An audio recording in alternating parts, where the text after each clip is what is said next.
Picture me, if you can, in my mom's oversized kitchen apron, flipping burgers on a sizzling grill in the backyard. That's right, I wasn't always the city slicker I am today. It all started in a small town called Maplewood. Imagine Gilmore Girls, but without the quirky townsfolk and heartwarming drama. Instead, we had my adoptive father, the mayor, always barking orders like a drill sergeant and his gaggle of loyal followers. You know, Alex, he'd always start, his voice booming through our home. Life is like a game of chess. You've always got to think 10 steps ahead. Sure, Dad, I'd reply, more interested in my comic books than his pearls of wisdom. But what if life is more like poker? You know, bluff your way through. His forehead would crinkle up, the way it always did when he was deep in thought or constipated. One could never tell. Hi, I'm Alex. Not the most exciting name, but then again, I wasn't exactly leading an exciting life. That is until my father, our illustrious mayor, kicked me out of the house. After Mom died, he changed. We fought a lot.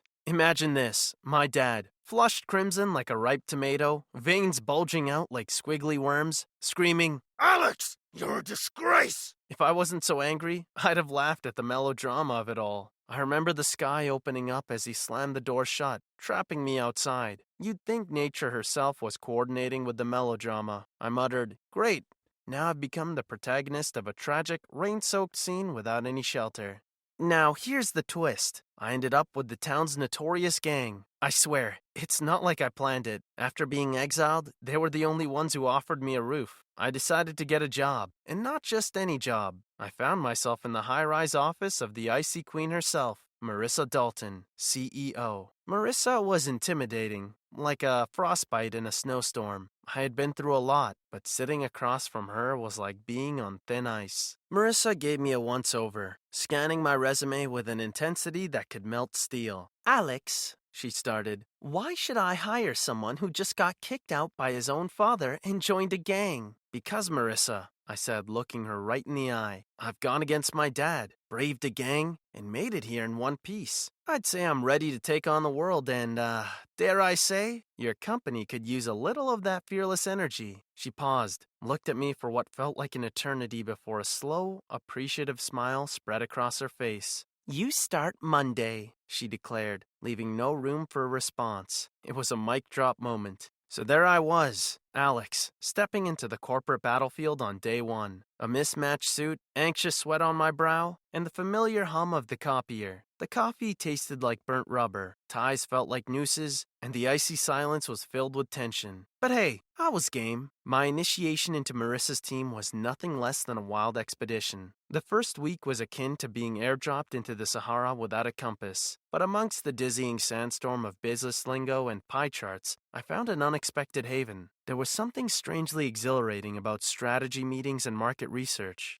On one particular afternoon, while presenting my work, Marissa shot me a frosty look that could rival the Arctic winter. Alex, we need more graphs, she instructed. Was she serious? More graphs? Maybe a scatter plot depicting my mounting stress levels? Or a line graph showing the plummet of my social life? But I swallowed the sarcasm, flashed a smile, and responded, On it, boss! Yet, in the domicile of ringing phones and the drone of the espresso machine, I found a rhythm, an odd, twisted rhythm that began to reverberate in sync with my heartbeat. Sure, I missed the charm of my gang days and my dad's grandiose speeches, but this new world, it had a captivating tempo. Now, don't be fooled. This wasn't some Disney movie. The office politics? Fierce. It was like being back on the streets. But the battles were fought with words instead of fists. However, with Marissa's icy glare by my side, I navigated the minefield that was corporate culture. Our mission was clear when we boarded the flight for a crucial business trip to Japan. Marissa turned to me, her gaze unwavering, and said, Alex, we can't afford mistakes. This deal is make or break. She wasn't kidding. I mean, who knew that a gang member's son would go from dodging bullets to dodging angry shareholders? Escape came in the form of a tiny, quaint house nestled in the countryside. But my solitude was short-lived when one day, a knock echoed through the silence. A woman, lost and desperate, stood at the door. Her car had broke down, her voice shaky, her eyes pleading. Could I stay with you? She asked. There was an odd familiarity about her, not her face, but the spark in her eyes. It was the same desperate flame that once danced in mine. I chuckled, looked at her, and responded, Well, why not? My life's an HBO series anyway. There I was, living a real-life sitcom with my unexpected houseguest. It was a hodgepodge of mechanical mishaps and microwave dinners, friends marathons and fireside chats. All the while, she was as curious as a cat, prodding me about my twisted past. "Why leave the city, Alex?" she'd ask over breakfast. "Was your boss always such an ice queen?" she'd question, raising an eyebrow. "And why let a good girl dump you?" She'd prod, looking too innocent. Each inquiry was a bitter pill, a flashback of my topsy-turvy journey. But oddly enough, it stirred a sense of humor I thought I'd lost. "I suppose I'm just a sucker for life's punches," I'd chuckle, masking the sting with a cheeky grin. Life with her was like a sitcom, laughter and life lessons, without the will they, won't they drama. But as the law of movies dictates, there must be a plot twist. The day we finally got our car up and running, she shot me a look that held a universe of unsaid words. And then, like a mirage, she disappeared. As I stared at her retreating car, I muttered to myself, "Alex, the country is supposed to be tranquil, remember?" But before the echoes of my words could fade, there was a knock. Who in the world? Opening the door, I was met with the smirking faces of my old gang. "Well, isn't this a surprise?" they cooed. "Fancy meeting you here, Alex." Stunned, I let them in. Their smiles had an unsettling charm, a whisper of hidden intentions. One of them glanced around my humble abode. "Charming! Very, rustic." The other snickered. "Just passing by. Thought we'd drop in." As we sat around my old wooden table, sipping the strong coffee I'd brewed, they began prying into my new life. "What made you ditch the bright city lights?" they'd tease, their eyes gleaming with curiosity. "And Marissa, how was it working with her? We heard she's the ultimate ice queen." I could sense their baiting, but I kept my cool. "Marissa, she's a dynamo," I said, feigning nonchalance. "But I guess I prefer the quiet country life. I'm more of a slow-paced enthusiast these days." Their laughter filled the room, their lips a dangerous shade of red. "That's interesting, Alex," they said, their words laced with mischief. "We've got a proposition for you." And there it was. The moment my serene country existence spiraled into an adrenaline-fueled roller coaster. "A proposition?" I echoed, attempting to keep the surprise out of my voice. "Don't tell me you need a guide for a bird-watching spree. I'm afraid my knowledge only extends to farm chickens and the occasional sparrow." Their laughter held an unsettling quality, as if every chuckle contained a secret.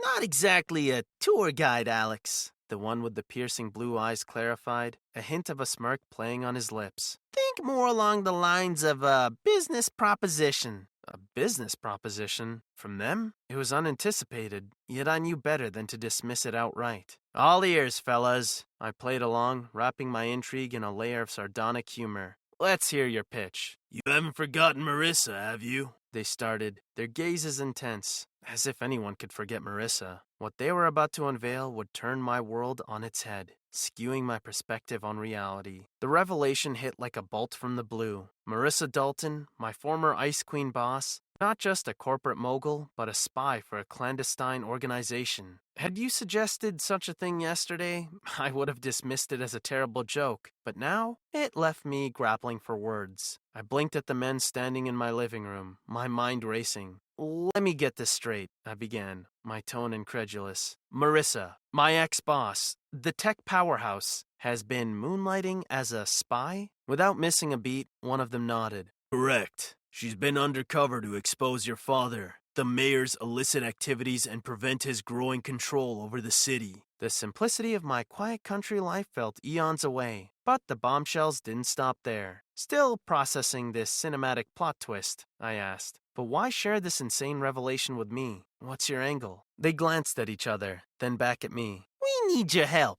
they stated, their voices harmoniously eerie. "We need someone with access to the mayor's inner circle. Someone who wouldn't raise suspicion. Someone who's been right under his nose." The plot of my life was starting to feel like it was written by a Black Mirror enthusiast. At this point, I'd rather be playing Striking Vipers.